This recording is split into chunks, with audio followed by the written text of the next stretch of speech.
Okay, I should be That's live okay. now. There we go. All right. Well, welcome, MJC. Hello. It's me Let's again. let's go back to the first turn here. I don't know. Were Wait. you in when I was explaining that? No, I just got here. I Okay. don't see you live. It's not working for me. It's probably delayed a little bit, Ah. but I'm also just going to be live in the Discord. That way Alright. you can follow along a little easier that way. So long as it's recording on your end, then we're good to go. Yeah, I mean, it says that I'm live. It looks like people are watching now. If you're in the stream, say what's up so I know that I'm not just speaking gas and wasting oxygen. Hopefully people can hear that. I see it live. Okay, cool. Actually, I wonder if this is going to save everything I was saying before that. I don't know. Because there's What? I've been Find out. live. Well, I've been running the streaming software for like 5 minutes, so. Well, maybe I just threw it off and that's my bad. So, Anyway, well, I'll just give the TLDR on this. Rillaboom Go Burr. yeah. Looked amazing. Monkey Glide. Monkey Glide. Gorilla Glide, if you will. Everything else was really just to make sure Rillaboom could finish the game. And Rillaboom kind of saved my butt against Dragon Dance Gyarados because Banded, Adamant, Grassy Glide, Okos, a Mega Gyarados. So that was pretty clutch. But yeah, So spicy. I'm gonna put this on fast. Okay, Tingloon to Cinderace. I'm pretty sure I was gonna live anything, even if he was like offensive high jump kick. But I wanted the health on this so I could continually check Sandy Shocks. And Scissor wasn't there, so Moltres was just super safe to go into. And as you can see from my team, I only have one Flying Resist in Mawile, and it was not Mega'd yet. And this is presumably a scrappy Flamigo, so switching in and intimidating it was not going to be very useful. So yeah, Moltres had to eat this Banded Brave Bird. Didn't get I the think burn. that's a trade you'll take though, because Yes, the one flying Mon is now out. exactly. And Rillaboom is now extremely open outside of Cinderace. Right, and like Cinderace isn't really a resist. Like it's just not bulky enough to continually take Banded Rillaboom. Yeah, Moltres wasn't really doing a whole lot this game. It wasn't going to do anything for Zygarde, Gara. It would be nice to have for Cinderace still, but if I can get rid of Flamigo for that, I'll take that all day. I think that's a 1-for-1 you'll take every day, so. Big Boy Grassy Glide into Gyarados.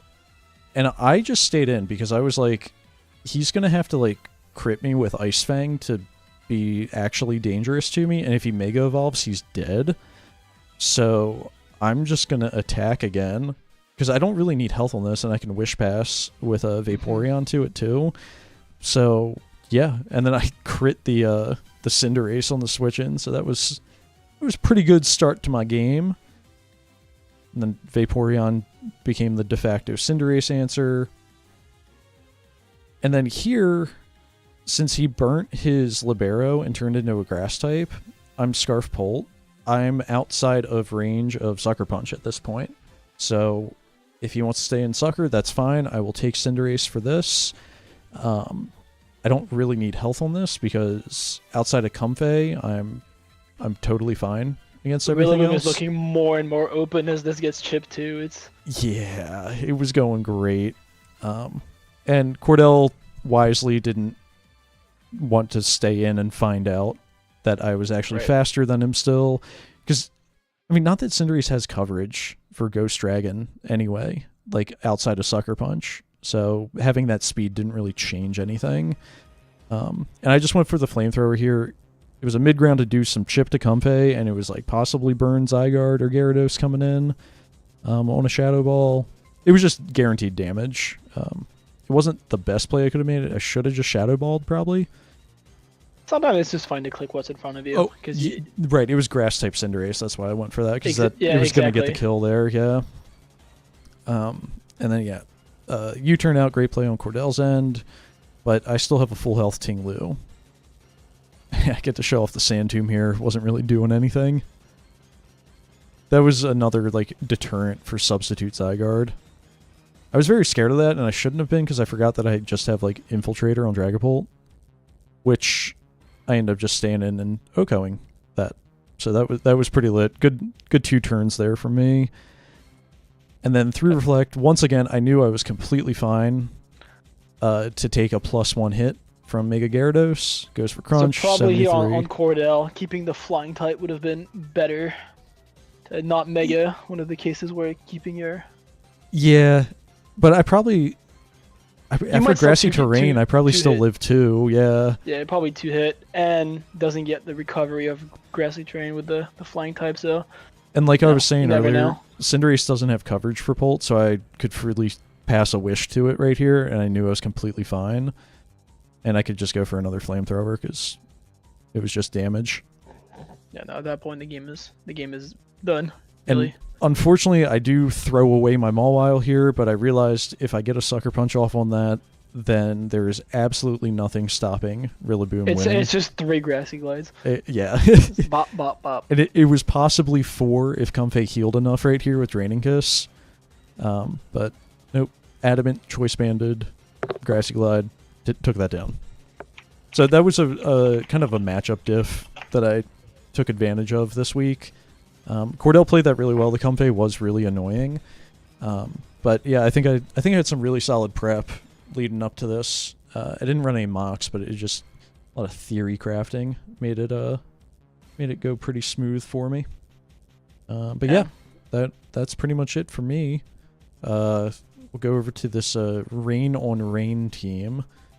Get that out of the way in week 1, thankfully. Was so fun to see. Just the Swift Swimmers, the Rain Setters just facing each other off rip. They both benefited from the Pelipper coming, so. Exactly.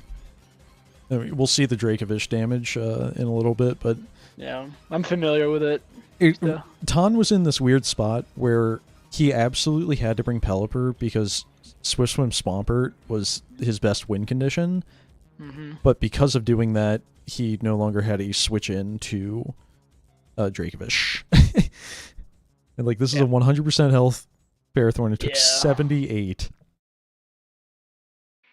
And only did 42 back, which is fine because of like Iron Barbs and stuff, but this play didn't make any sense to me.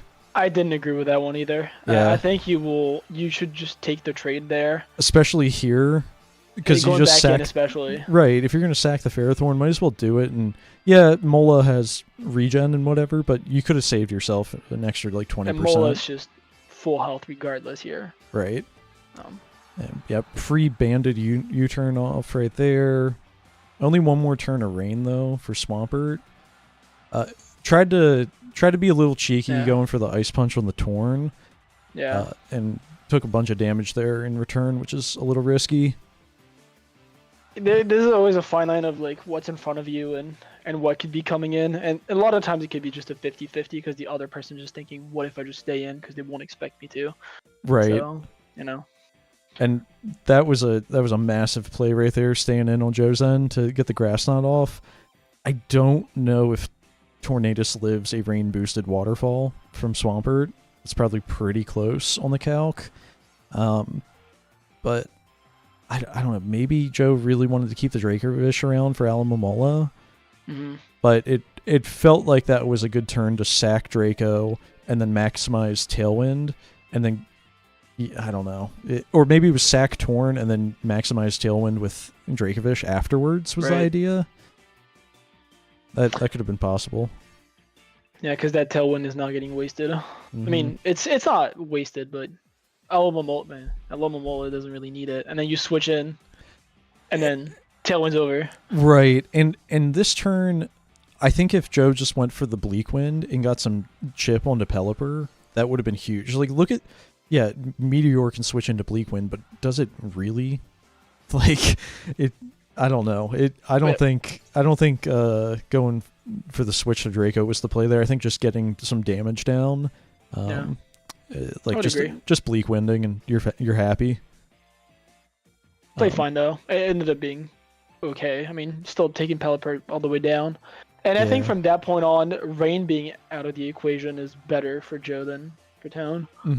Dracovish has done the damage. Like it's shipped a lot of things. So. And so this was a little bit of a controversial turn coming up.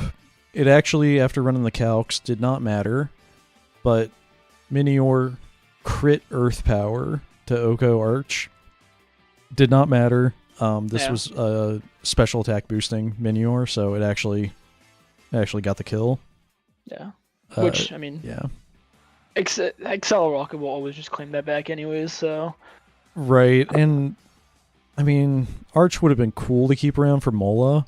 Mola, we will see, is a problem for what's remaining here. A weak Raging Bolt plus the rest. But yeah, Excel Rock only does 16%. That heals off in 2 lefties turns. Yeah, Free Scald, even if Bolt came in. But yeah, Grassknot's just not doing enough here. Tone was just looking for a burn, looking for anything at that point, though. Yeah, I don't blame him. It was super free to go for the Scald. Yeah. But yeah, Joe's playing with fire here. Very much so. Not punish, but even if you get set up all the way with your Aerodactyl, I feel like you need to go to at least like +4 to have a chance at actually killing this. Yeah, he had to be +2 and hit 2 consecutive Stone Edges, and that, or, get the crits and all. So like this protects, yada yada. Stone Edge is going to do 35, so he has to hit here. I like the wing beat coming out here. This is a really good play in my opinion. You expect the Meteor to come in after you reveal the Earthquake, so. But then, another Stone Edge miss. Live and die by the edge. It's kind of the nature of it. Yeah, Trailblaze is cool, but once again, it's a FizzDef Alamamola. It does not care. Yep. You're already faster than it, so I think a Stone Edge would do more damage actually than a Trailblaze if you're packing that. Yeah, so the idea on Chosen, though, but... right, and you want to be in a grass move for Swampert too. So like in theory, if you crit like that last one, you might kill, and then you just win the game because you're boosted. Assuming like Urshi doesn't have a Banded Aqua Jet. But yet, not going Raging Bolt here, I think was it wasn't like completely end of the game because you still have to play around Swampert coming in. But Mola is the biggest threat to society at this point. Yep. So you just go Raging Bolt and. So shout out to Tone for me just being rent-free in everyone's heads. Shout out when I was not even aware this game was happening. See, a second Grass Knot crit on the Alomomola, but that thing is just so bulky. Yeah, because like Ton can just wish right now, and it's just super safe. Now that was crazy not protecting right there, but it paid off. I think that I would have expected from that point a switch to Raging Bolt, and so that's why I would have clicked the turn, because I would expect the Tone to protect if I'm Joe. Yeah. And then I go Raging Bolt with like a Thunderbolt or something to try to finally break down that Alomomola. I think Ton's safest play would have been to just protect, get the health back, because Torn can't beat you. And then as soon as like Raging Bolt exhausts a Draco to kill Swampert, then you're free to you're gonna live in a Thunderclap with Urshifu at that point. You can kill that, and then we've seen Alamomola will beat Torn 1-on-1. Or if Torn switches into Urshifu, like that's obviously a problem for Joe as well. And then between like wishing and switching and stuff, you can still get around the Thunderclap. So I probably would have just protected with Mola there, but Ton knew his calcs and was outside of Grass Knot range. Just insane. And then is faster than Raging Bolt and takes the win. So yeah, fantastic. There's a very high IQ game. Close game. Seriously, like, it came down to very minor details here. So right. Well played to both of them. I love that we got rain on rain week one. Yeah. They also probably love that because they don't have to think about it for the rest of the season. All right, Demo and Berg. This one should be quick. Let's take some time to discuss what happens here. Yeah, I'm not going to pause. So Clef gets on, never leaves. Clef is ready to go. Yeah, so I was talking to Berg in prep, And this was the only thing I could see that would give him a good opportunity to win. Whether or not it was Clef doing it all or not, it was at least going to like be so annoying and make Demo sweat that Berg might have an upper hand afterwards. But this is a Magic Guard, Covert Cloak, Cosmic Power, Stored Power Clefable. Say that 5 times fast, holy crap. Yeah, no, and when you're facing Clefable, it's such an annoying thing because you're like, is this unaware or is this Magic Guard? You lose our turn setting up the Toxic, you're like, alright, I'm switching out, send the Toxic. Yep. And that time, you've lost 2 turns, he's gotten 2 Cosmic Powers running. You're cooked. Especially with the Covered Cloak, So yeah, we ran amok, and when I was playing this demo, and I got like 5 straight Moonblast special attack drops into Clef, and I was out healing his stored powers at that point with leftovers. And we were like, okay, Covert Cloak's got to be the move. And it ended up working out great because neither of us even considered Mystical Fire being a special attack dropping move. Yep. So yeah, like it was just really a really good set. Outside of this, you just need to not get crit. Right. It's at that point, it's just don't get crit. And getting the flamethrower burn. Yes, getting the burn on flame basically said, well, if you want to crit me, that's okay because I'm still in soft boil range. You just gotta crit me twice. So yeah, it was nuts. Same with here. Like if Hex crits, we get a kill. I think Demo had a route. I don't remember his pace, but if he had Calm Mind on Sinistra, if he went to that initially, as soon as he saw Cosmic Power, between his Calm Minds and Machagacha, I think Demo had a chance to outstall like the stored powers or the soft boileds and kind of make it easier. At that point, you're just playing a game of crit. You're just whoever crits first wins. Well, and that's basically what you get to. Yeah, that's the thing. If Clef just crits through that, then like that game plan's over and it's already too set up to stop. Other way around though, if Sinistra crits through that and you have a +6 Sinistra, then that's it. So. Yep. And another issue for Clef would have been a lead proto attack gouging fire, because it didn't have leftovers. If it had leftovers, it would have been fine. But Covert Cloak was so necessary to actually keep this thing on the field that a proto attack gouging fire would have been a problem. Especially since this wasn't unaware Clef, because they could have just DD'd up next to the Cosmic Powers and then 2-shot it. Yeah, but yeah, from that point, I think that Demo was like, oh shit. Right. And then you don't see the outs because you can't see the out in the moment because you have this unit in front of you. You're drowning. So, absolutely. Yeah, I've been there in front of an Urshifu and a Ogerpon Wellspring last season. I know what drowning feels like. It's not fun. Yep. All right, Graham and Don. I watched this one while I was driving down to pick up the puppy. I'll say that. That was a pretty good game. I enjoyed that game a lot. Very back and forth. It was very back and forth. I thought Graham definitely had an upper hand at a couple points, but Don really played well to get out of that. Yeah. Melmetal with Punching Glove is so a much freaking damage, problem. Honestly. Yeah.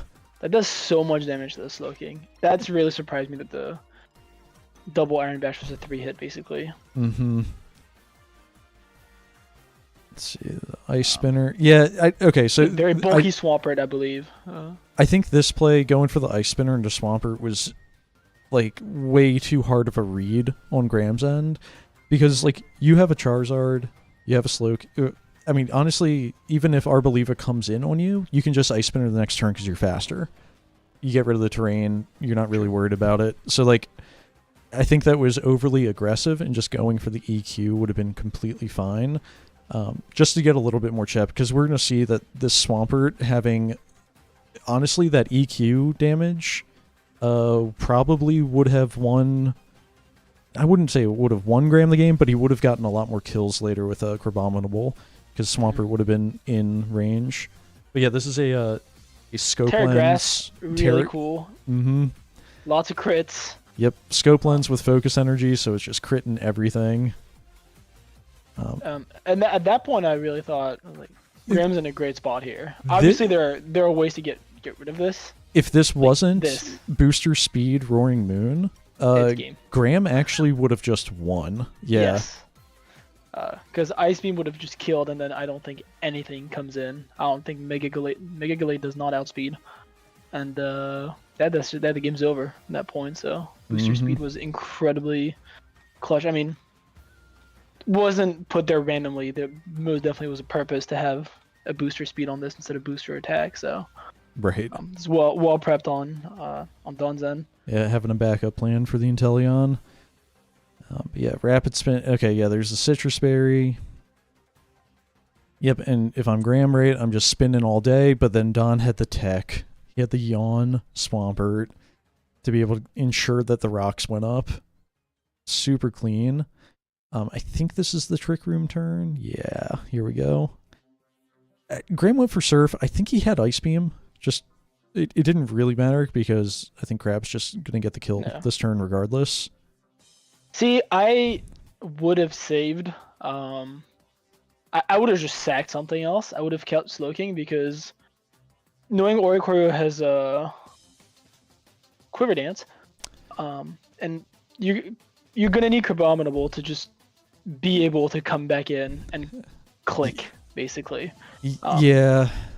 Having the option to set Trick Room again would have been good, especially getting the Regenerator up.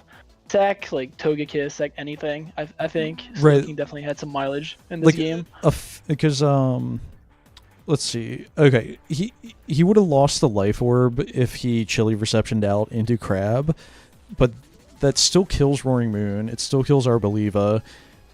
You're gonna have to 2-hit Swampert regardless, and then obviously we see that the Ice Hammer missed. So this basically ensured that Don was going to live another thing. And then, yeah, that's 7%. If Graham went for EQ instead of Ice Spinner, I think Swampert's dead there. And Crab actually gets one more kill. It probably would be Sack Moon, and then you go Oricorio on the sleep regardless. So I guess that would have just been like a differential move. Yeah, but maybe the game plays out differently. You know, you get one less option, one less pivot. But the Oricorio is just set up, and hard to deal with. Right, yeah. You don't have any super effective moves you can hit it with while outspeeding. Right. And Crab's asleep, so at that point... Crab's asleep, this is faster. It's, yeah, and then it has Roost too, so it's just like, well... And you can't T-Wave it because it's a ground type, and it was originally an electric type anyway. No. So, at that point, the game is done. Mm-hmm. Yeah, Oricorio's a beast. Yeah, that's it. So yeah, the Power 4 Terra Blast. GG's.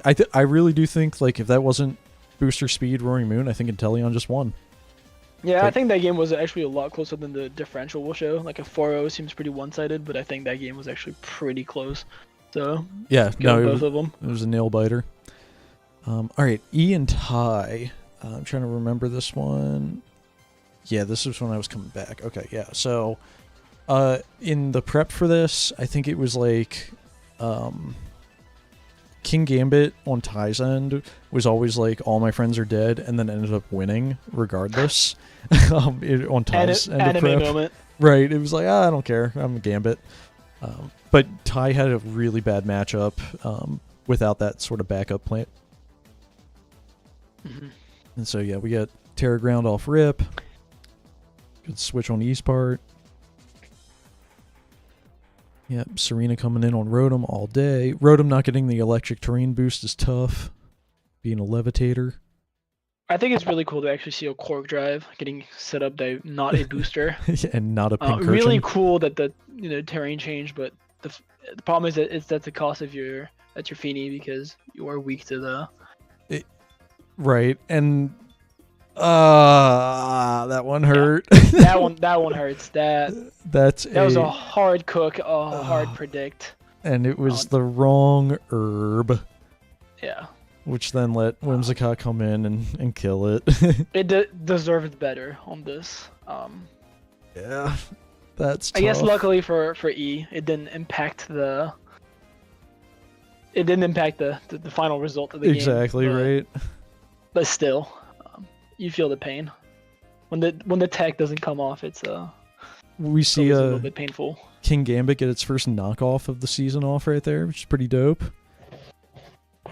Mega Chomp doing Mega Chomp things, still being faster than Serena, but Not faster Making than Medicham Medi does anymore. Medicham things. Yeah, so Feeney's you sack. yeah, Ty has to sack this, but it sucks because they're even on numbers right now, and now E is up on sacks, so he's always going to get terrain back up for Hitmonlee. Yep. But it's not like Ty really had another play. You know, you kind of have to keep Lycephalon around for the Aegislash and the Hitmonlee. It's just surprising to not see any, I guess, maybe Paul thought about the Mystic Terrain being an option. Not seeing any status from E surprised me a little bit, but Mystic Terrain does prevent it, so maybe he just kept that in mind, and that was well played from him. Could have been the deterrent for sure. So yeah, Blacephalon takes 83, and unfortunately Coco's still outside of range of another Flame Charge. No, because this is probably Shadow Sneak AG, so that doesn't actually change anything. I believe that's what we see on this turn. I was gonna say if he got that second Flame Charge up and was faster than Hitmonlee, you know, Blasef might just win, but nope, no. Sneak to prevent that. And then yeah, Fighting type coming in on Gambit, and yeah, like it was not scared of anything Gambit could have went for, so that knockoff was free. Didn't have to like whiff on a Fighting type move. You didn't have to click the high jump kick or anything like this. you know. The final turn, upper hand on the Sucker Punch just to flex. Yeah, I don't think that. Would a Sucker Punch crit kill? I guess is the question. I think it might. With +1, yeah, because you get through the +1. It might have. So that was pretty clear. I think Hitmonlee is pretty frail on the physical side, so I think that might have actually mattered. Maybe not a flex, maybe it's actually it was just good prep, right? Yeah, but yeah, I think a crit might have killed. So well done to E. All right, Nathan and Dodge, one of my favorite matches of the week, honestly. Yeah. We got the Gligar lead into PZ. PZ goes for the Ice Beam naturally. Doesn't do crap to Florges, who does 50% back, and it's eject button PZ to get momentum for Ursaluna. Yeah. Get into Ursaluna, and then Facade will just click. Right. It just destroys anything. Yep. I'm liking every move so far. Everything's making sense. Yep. Yeah, packing Superpower on Flygon makes sense into the mono normal team. Yeah. I think this next turn is just a knowledge diff. Just not knowing that this gets Earth Power. Right. Yep. Exactly. Brand new Mon. So, relatively new player. Yep. That can't really fault Nathan for that. I think if they know that this has this kind of coverage, they probably switch out. And honestly, Heatran wasn't doing much this match anyway, other than checking Porygon Z. So, like, at the end of the day, it wasn't the worst thing to sack it to learn something. Right. Because, like, it's going to lose to Ursaluna. Well, it might kill Ursaluna 39, maybe. Yeah, but, like, the Facade and then do something. Right. It's not beating anything else, really, though. As a Flame Body, you might think you could potentially get something onto Lopunny off a fake out, or maybe get a burn off. Yeah, potential value. Yeah, but and we see the SD knockoff Drain Punch Val into red card Ditto. Yeah. The red card is gas. And gets rid of the booster speed, knocks off the Scarf on Flygon, so it's just the fastest thing on the field, and stays in on Giga Drain Mega Venu like a demon. Right, pause here. Yeah. Now, that play was crazy. Yeah. Next turn, actually hit the pause. Yeah, This is a lesson claiming your kills. Yeah. No reason to not just click Giga Drain. Yep. You will get equal, if not more, recovery. And even if you don't, Ditto's out. It wasn't a crazy read going for the lead sheet into Ditto, though, because it felt like Chansey would be so obvious to come in on Venusaur, and then you would get like 30% health back from the one leech seed. So that makes sense. You know that Ditto's not scarfed. You know that because you got red carded. So you know that everything after that is a 50-50. And you also know that this is a Valiant at 2x attack. this is the best position that Ditta's gonna get all game. Whatever it comes back to, it's not gonna be the same. And it's gonna come back as a Gliscor without poison heal. It's gonna come back as a Flygon that's gonna first impression gamble, anything. Yep, a Venusaur that's not going to be able to leech seed into itself. Exactly. But yeah, the good prep on Nathan's part, not running any sort of fairy coverage on Val as well. So you felt safer setting up with it because you knew Ditto couldn't actually kill you as well. Ditto doesn't just come in with Scarf and then just become you and kill you. Wins the speed tie. The speed tie here, but you're putting yourself in the position you didn't need to be in, And this play was insane. I loved it. Crazy. Just beautiful knowledge of knowing that neutral Val CC does not kill Chansey. You don't actually need Chansey for anything else. No. And if you get Terra Shell back on Terapagos to Rapid Spin, you just win the game. And that's something Dodge and I talked about a little bit. Is I told him you can't Oko Terapagos if it's full health. You can't. There's just no way. Smart to spin and then Starstorm.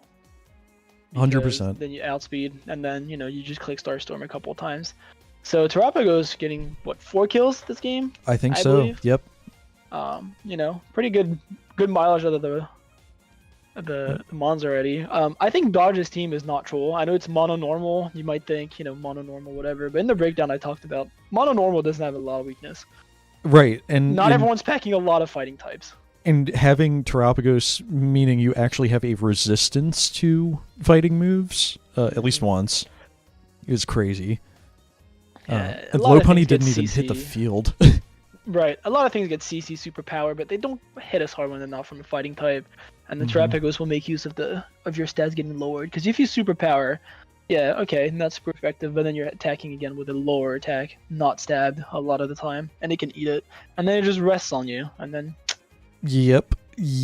And I think Nathan's team, I think, was fine for what Dodge brought.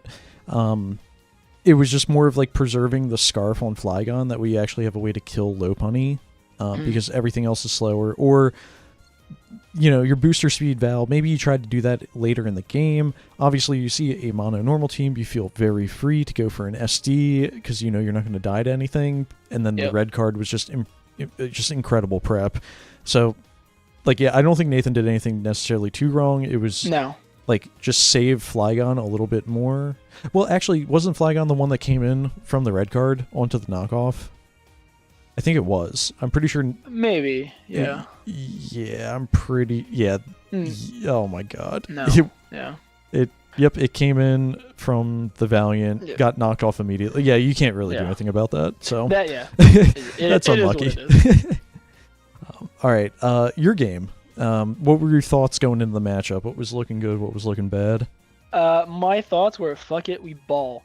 I was worried of hazards. I packed no removal, raw dogging it. I'm telling you, I was just I'm gonna threaten a Beedrill sweep, because Beedrill will outspeed anything. And we found out in the game later that wasn't the case.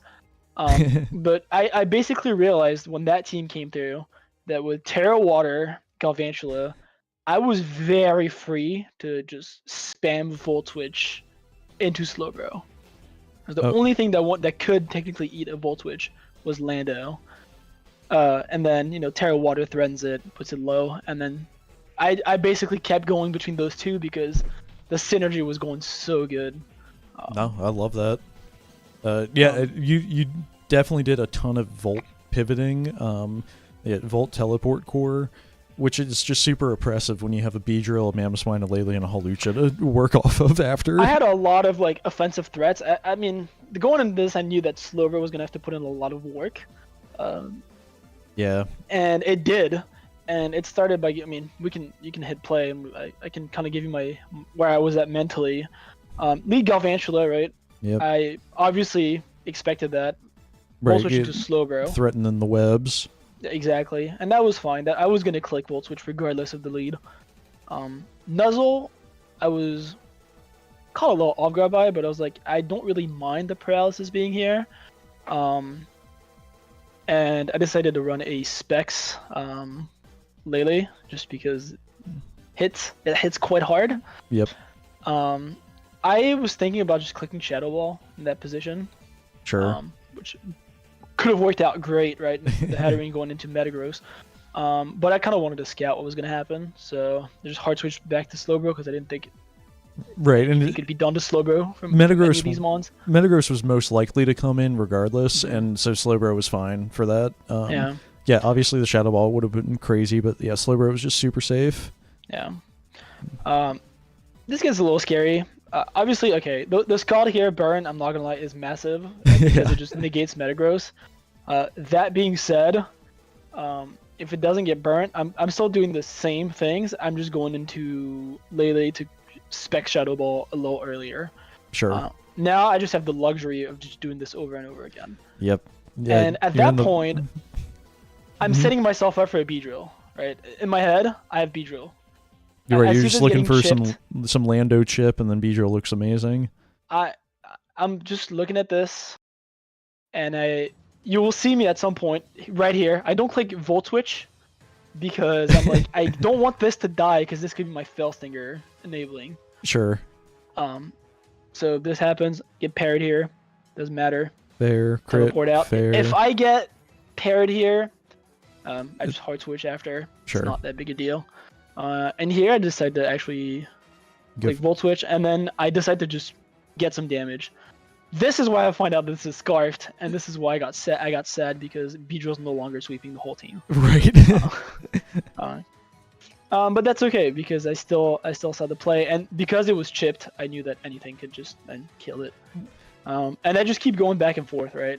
And from that position, I want to. The Fellstingers never looked so good. Yeah. So at 19% right now, are you thinking I'm clicking Fellstinger? I know you don't click it here, but was Metagross in range? So, it was in range. I didn't really know the exact spread of it because I didn't.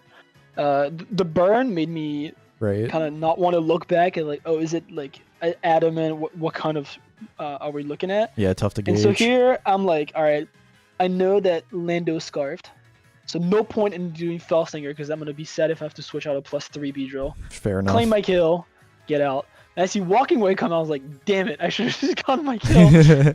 But I know Slowbro is gonna eat this comfortably. Snarl really surprised me.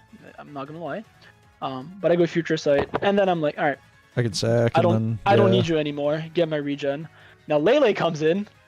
It's like, show me the Moonblast. Yeah, Specs Lele is looking crazy. I mean, 53% to this, plus the Future Sight.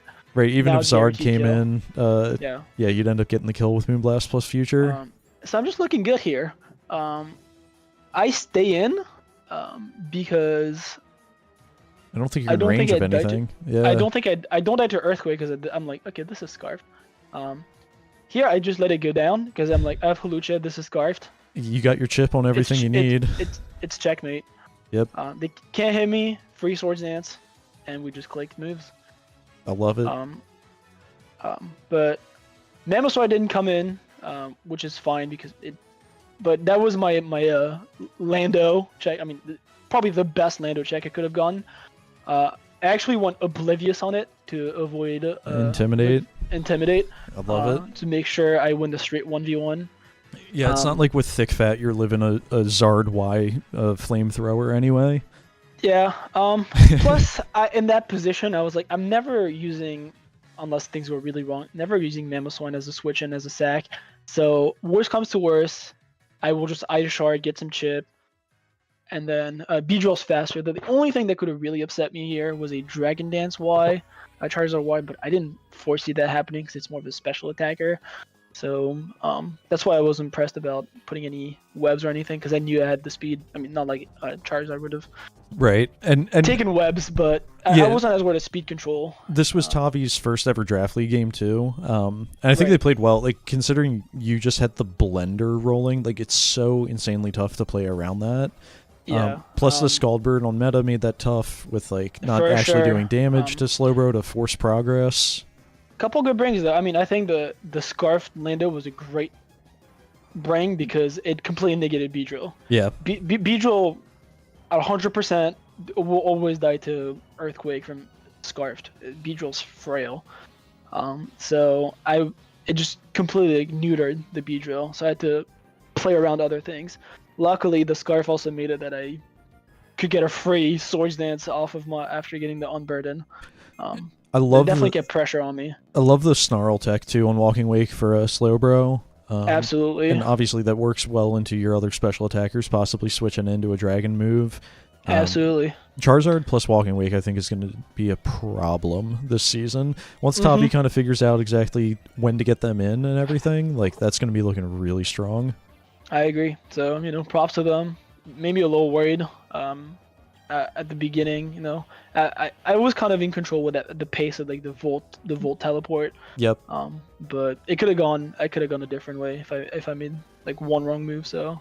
And Tavi excited to see what they have. Prevented the Fellstinger sweep as well, which is fantastic. That's like the number one thing to do when you play a B-drill. Exactly. No, those brings. Those smart brings. So, excited to see what they cook up for the rest of the season. So this game is really painful to watch. It's Tommy and Nexus, and it hurt me on the inside heavily. Yeah, on a couple levels. Yeah, we'll get to it. It was so tough. But yeah, this is like a bulky support Seismitoad, not offensive, which is interesting. Being like the Terra Captain, you'd think it would be offensive. And there's the first Super Fang Here's miss.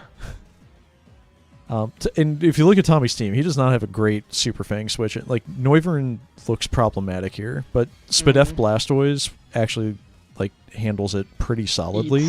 Like but it 29. doesn't have recovery, so correct. Yeah, it only has lefties, and then even at +4, it only did 35 with body press there. Good read. Obviously, electric move is coming here. I'm back to Noivern, who I believe will miss a Super Fang once again. I think it is about time again. Okay, it's gonna roost first. Good roost. Sorry, we're anticipating it. And now, Super Fang hits. Yeah. Felt worse in the moment. Kind of felt like they kept missing.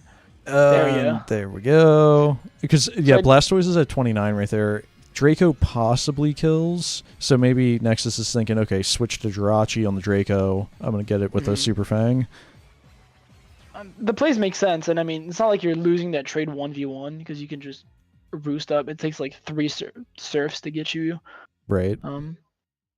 back. Yeah, Tommy's not in a good position with this Noivern right now, that's for sure. Yeah. Eventually the Noivern does get the 1v1.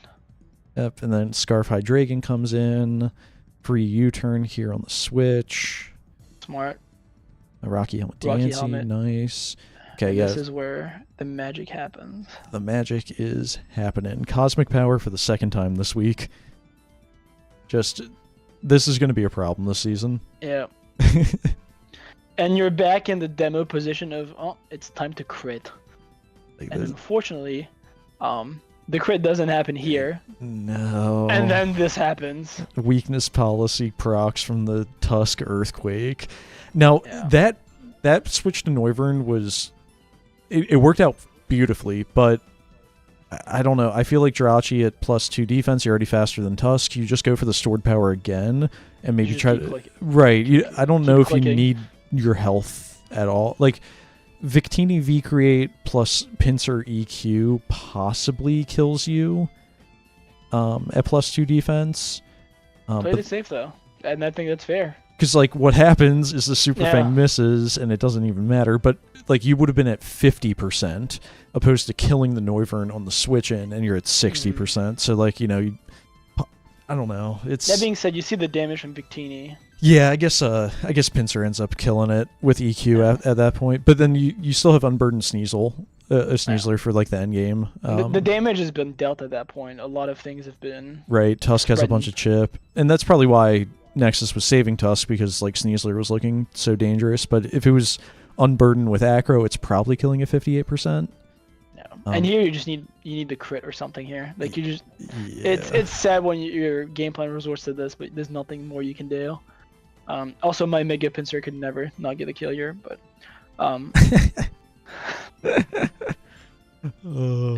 yeah. And Tommy's just playing it safe, getting his wishes up, just not getting crit. I mean, I always like playing it safe. to an extent. I mean, I think at that point in the game, it's fun to expose yourself to a crit because you still have so many outs. Exactly. It doesn't matter. That was the entire game plan with like Berg's team was, even if Clef doesn't win because it gets crit, you at least made your opponent sweat, and you also like probably blew a massive chunk through them before that crit happened.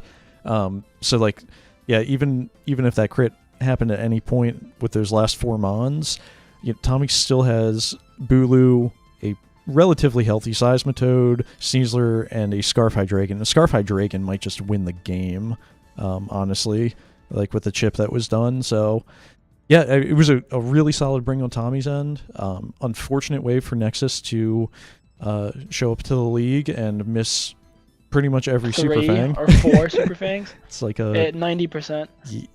Yeah, or is it like the 90? Strat we have in this league? Is it 90? 90%. Okay, It's 90. it's not 95. It's 90. Oh, okay. Well, I feel less bad because I've missed 3 Dracos before, so like that has happened. It will happen. What you're saying earlier is it's happened to it can, the things that happen. It'll happen again. Hopefully not to you. Exactly. NCPL. I've been we there. are The crazy. back-to-back.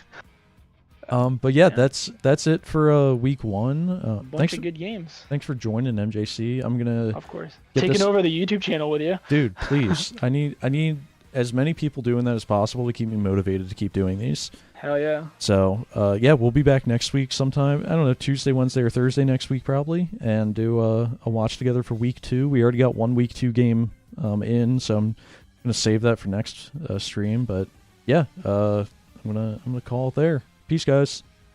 Peace. Okay.